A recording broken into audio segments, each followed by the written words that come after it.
Life update. Life update, man. Wala ang pera.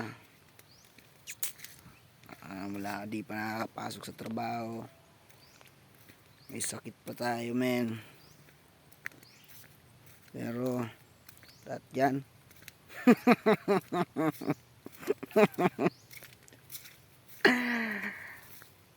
Always happy lang, man. Kasi hindi natin alam anumang oras kukunin tayo ni God.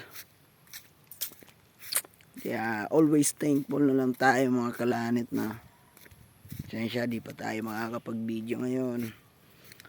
Medyo masama yung kalagayan natin. Pero happy lang. Always smile lang. Di naman natin alam yung buhay. Ganyan talaga. Ibig sabihin lang, ha? Pag nagkakasakit ka, ibig sabihin, tao ka pa rin. Bakit?